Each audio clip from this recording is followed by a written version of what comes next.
선선한 바람이 부는 갈릴리 지역의 어느 산 중턱, 지금까지 들어보지 못한 획기적이고 정말 놀라운 가르침이 사람들에게 선포됩니다. 시간 가는 줄 모르고 그 예수님의 가르침과 그 말씀에 많은 사람들이 푹 빠져 있습니다. 당시 형식에 묶여 있고 또 생명이 없어 회칠한 무덤과 같은 그 유대인들의 신앙생활의 핵심 세 가지입니다. 우리가 앞서 살펴봤죠. 구제, 기도, 금식. 이렇게 유지되고 있는 명목만 유지되고 있는 이 당시 시대의 대세를 거슬러 예수님의 가르침이 계속해서 그분의 입으로부터 선포되고 있습니다. 이제는 재물에 대한 가르침입니다. 마태복음 16장 19절부터 21절까지의 말씀, 20절까지의 말씀입니다. 너를 위하여 보물을 땅에 쌓아두지 말라. 거기는 좀과 동록이 해하며 도둑이 구멍을 뚫고 도둑질하느니라. 오직 너희를 위하여 보물을 하늘에 쌓아두라. 거기는 좀이나 동록이 해하지 못하며 도둑이 구멍을 뚫지 못하고 도둑질도 못하느니라. 예수님께서는 잠시 있다 사라지는 이 땅의 보물을 말씀하시면서 영원한 하늘나라의 보물과 비교하십니다. 그래서 욕심과 염려에 대한 내용을 그 당시 회중들에게 경고하고 계시는 것이죠. 그렇다면 우리가 방금 읽었던 이 19절에 등장하는 보물은 어떤 보물을 의미하는 걸까요? 이 원어로 이 보물이라는 단어는 재물, 저희가 생각하는 돈과 물질의 개념입니다. 그리고 또 창고, 곳간, 저장소라는 의미를 가지고 있습니다. 이런 겁니다. 단순히 금은 보화, 돈 이런 것만을 말하는 게 아닙니다. 내일의 안전을 위해서 저장하거나 보관되는 그 모든 것을 총칭하는 단어입니다. 오늘날 생각해보면 돈, 부동산, 주식, 명품과 같은 이 가시적인 재물을 포함한 권세, 지식, 명예와 같이 이 비가시적인 재물까지도 포함되는 폭넓은 의미입니다. 정의해보면 이렇습니다. 우리가 귀하고 가치 있고 의미 있게 여기는 어떤 것들을 바로 보물이라 이야기할 수 있습니다. 예수님께서 이러한 보물을 우리가 귀히 여기는 것들을 어디에 쌓아두라 말씀하십니까? 땅이 아닌 하늘입니다. 땅, 이 곧 세상은 어떠한 속성을 가지고 있습니까? 유한합니다. 그리고 순간적입니다. 일시적입니다. 한계가 있습니다. 변화무쌍합니다. 그리고 서로 뺏고 빼앗깁니다. 그래서 끝까지 소유하지 못합니다. 그리고 그것을 끝까지 지켜내지 못합니다. 그리고 인간이 어찌할 수 없는 죽음과 심판 앞에 반드시 모든 것이 소멸됩니다. 여기에다가 보물을 쌓아두지 말라. 더 원에 가깝게 직역하면 지금 쌓고 있는 것을 당장 그만두라라고 말씀합니다. 19절을 보시면 좀과 동록이 등장하죠. 좀은 무엇입니까? 음식을 서서히 야금야금 갉아먹는 벌레를 의미합니다. 동록은 무엇입니까? 이 금속이 서서히 부식되는 것을 말하죠. 시간이 지나면서 조금씩 구멍을 만들어내는 것들입니다. 성경에선 종종 이 하나님의 영원한 가치와 또 반대되는 그 일시적인 재물, 명예 이런 것들을 이 좀과 동록에 의해 잠식되고 파괴된다라고 기록하고 있습니다. 야고보서 5장을 보시면 그 야고보가 그 당시 부자들을 향한 경고의 메시지가 등장하는데요. 우리 5장 1절과 3절 말씀을 함께 보시겠습니다. 제가 읽어드리겠습니다. 들으라 부한 자들아, 너에게 이 말 고생으로 말미암아 울고 통곡하라. 너희 재물은 썩었고 너희 옷은 좀 먹었으며 너희 금과 은은 녹이 쓸었으니 이 녹이 너희에게 증거가 되며 불같이 너희 살을 먹으리라. 너희가 말세에 재물을 다 쌓았도다. 말세에 땅에 재물을 쌓았던 자들의 모습을 기록하고 있습니다. 결국 아무리 쌓으려 해도, 아무리 저장하려 해도 구멍이 뚫려 온전히 저장되지 않습니다. 구약의 예레미야 선지자가 지적했던 이스라엘 백성들이 하나님께 범했던 두 가지 악 중에 하나입니다. 예레미야 2장 13절 말씀입니다. 내 백성이 두 가지 악을 행하였나니 곧 그들이 생수의 근원되는 나를 버린 것과 스스로 웅덩이를 판 것인데 그것은 그물을 가두지 못할 터진 웅덩이들이니라. 그렇습니다. 물을 가두지 못하는, 저장하지 못하는 터진 웅덩이입니다. 구멍이 뚫린 것이죠. 당시 팔레스타인 건축된 이 가옥들은 대개 진흙벽이나 흙돌을 쌓아서 건축되었기 때문에 이 도둑들은 절대 주택의 출입구를 담을 넘어서 통과하지 않습니다. 어떻게 그 귀중품을 빼앗아 가겠습니까? 그 흙벽에 구멍을 뚫어서 그 집의 귀중품을 귀히 여기는 보물들을 훔쳐갔습니다. 그래서 결국 안에서 지켜낼 수 없는 것이죠. 영원히 저장할 수 없는 겁니다. 이처럼 예수님께서는 우리가 귀히 소중히 여기는 것들을 절대 땅에 쌓는 행동을 지금 당장 멈추라 말씀합니다. 그 이유는 무엇입니까? 21절입니다. 함께 읽겠습니다. 시작. 내 보물이 있는 그곳에는 내 마음도 있느니라. 그렇습니다. 인간이 가장 소중히 여기는 이 보물, 귀히 여기는 어떤 것들은 부지불식간에 우리의 마음의 틈타 반드시 우리의 행동의 방향과 그 가치관을 결정짓고 말기 때문입니다. 이 아침 보물을 쌓고 있는 우리의 모습을 한번 말씀에 근거해서 정직하게 한번 돌아봤으면 좋겠습니다. 보물을 저장하는 방식이, 그 방향이 늘 땅으로 향해 있지 않습니까? 땅을 향해 쌓는 것을 당장 멈추라 다급하게 말씀하시는 이 예수님의 가르침에 이 아침 즉각적으로 순종한 은혜가 있기를 주님의 이름으로 축복합니다. 이제 우리의 시선을 한번 하늘로 고정해 보도록 하겠습니다. 예수님께서는 보물을 쌓아두라 말씀하신 이 하늘은 어떤 속성을 가지고 있습니까? 무한합니다. 그리고 영원합니다. 그리고 결코 사라지거나 소멸되지 않습니다. 불변합니다. 그렇다면 보물을 하늘에 쌓아두라라는 말은 어떤 의미겠습니까? 사라지거나 소멸되지 않고 영원히 안전하게 보존되는, 저장되는 가치, 그것은 바로 하늘에 계신 하나님의 기쁘신 뜻에 합당하게 보물, 너희가 소중하고 애지중지하는 그것들을 선하고 의로운 데 사용하라라는 말입니다.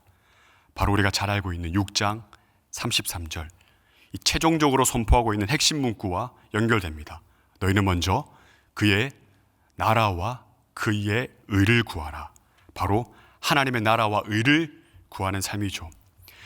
우리의 마음이 땅을 향해 있다면 땅 위에다가 보물을 쌓아둘 것이지만 우리의 마음과 중심이, 또 우리의 시선이 하늘을 향해 있다면 반드시 하늘에다 보물을 쌓아둘 것입니다.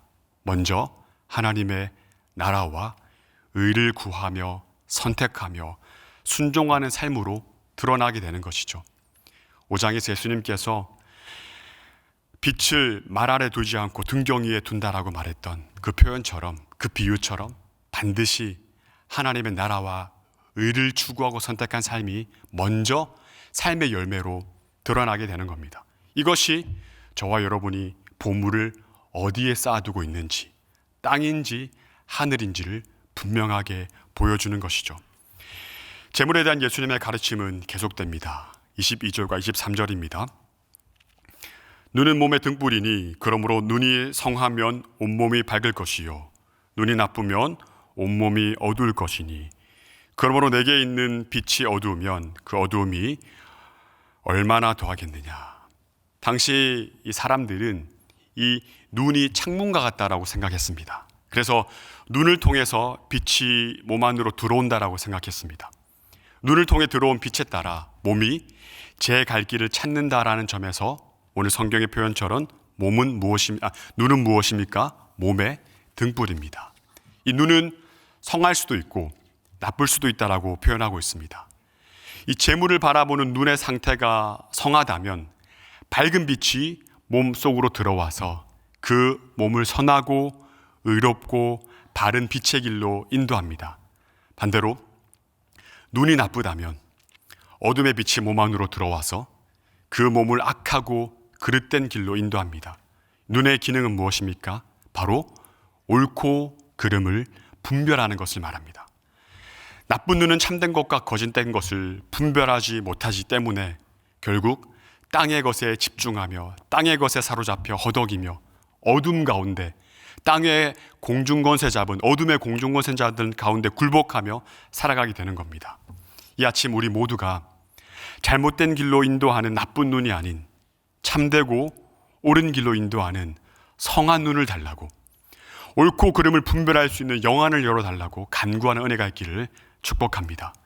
24절입니다. 한 사람이 두 주인을 섬기지 못할 것이니 혹 이를 미워하고 저를 사랑하거나 혹 이를 중히 여기고 저를 경히 여김이라. 너희가 하나님과 재물을 겸하여 섬기지 못하느니라. 양자택일입니다. 재물이냐 하나님이냐 두 주인을 동시에 섬길 수 없습니다. 그리고 땅이냐 하늘이냐 두 방향을 동시에 선택할 수 없습니다. 참된 제자도는 땅이 아닌 하늘로 방향을 설정하여 걸어가는 겁니다. 참된 제자의 삶은 하나님과 재물 이 둘 중에 미련 없이 재물을 내려놓고 기꺼이 하나님을 선택하는 겁니다. 우리가 기히 여기는 어떤 것들보다 더 귀중한 더 최고의 가치로 바로 그 자리에 하나님을 두는 것이죠. 이러한 방향 설정과 순종의 선택 또한 마태복음 6장 33절에서 최종적으로 말하고 있는 너희는 먼저 그의 나라와 그의 의를 구하는 삶으로 연결되어집니다.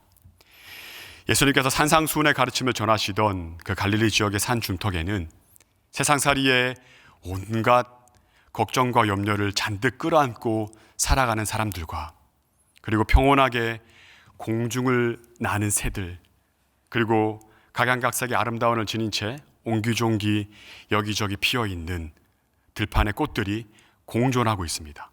그런 무대를 배경으로 예수님께서는 무리를 향해 걱정과 염려에 대해서 계속해서 가르치십니다. 우리 25절과 27절 말씀을 함께 보겠습니다.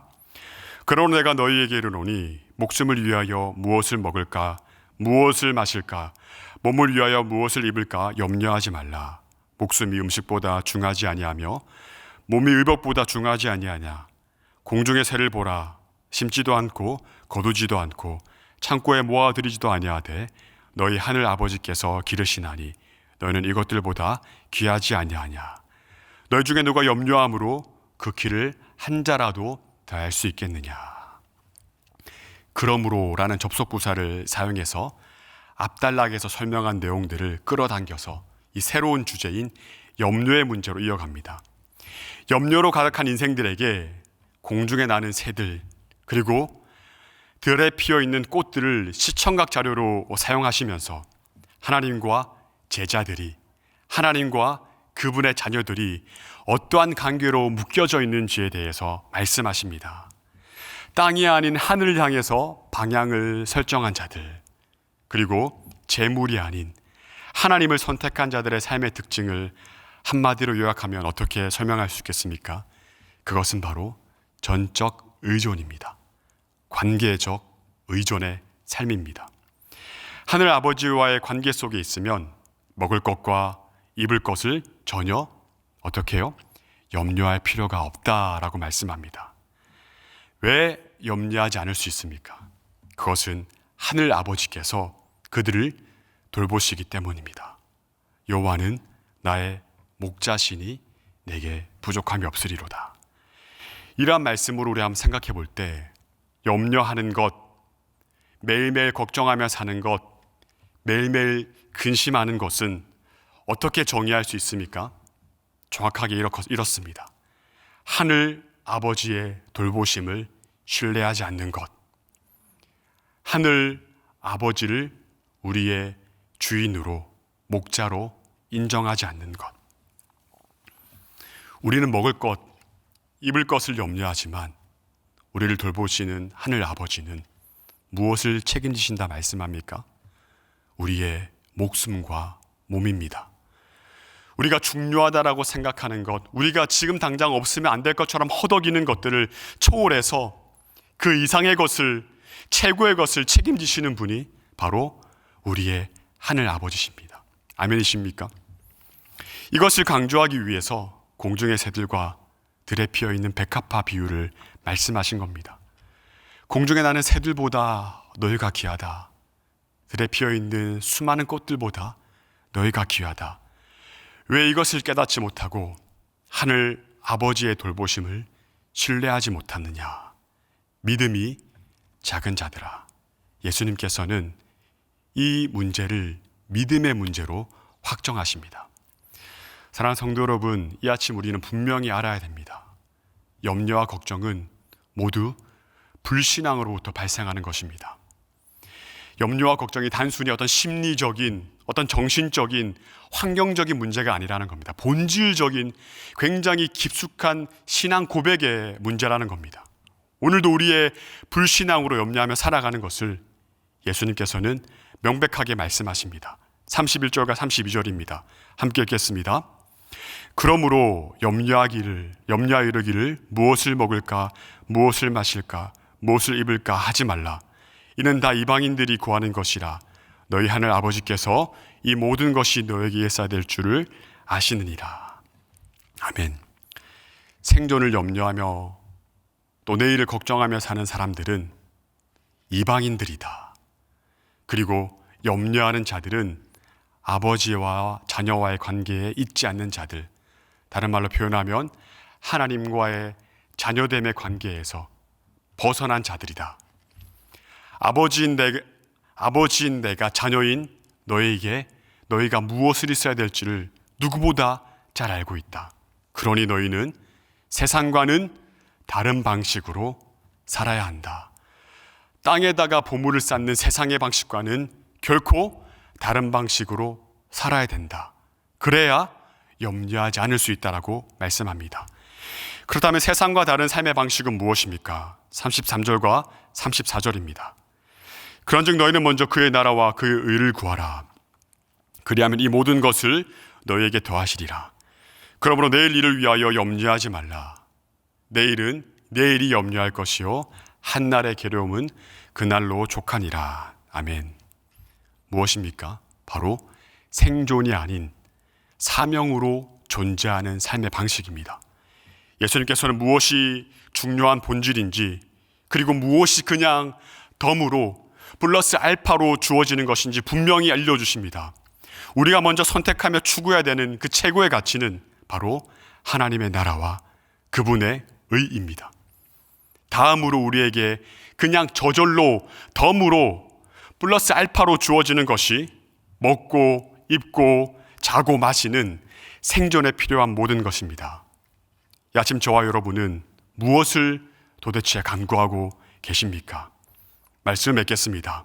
스스로 어찌할 수 없는 내일에 대한 염려로 오늘 살아내야 할 최고의 가치를 망각한 채 그저 살아가고 있는 저와 여러분에게 이 아침 주님께서 선명하게 말씀하십니다.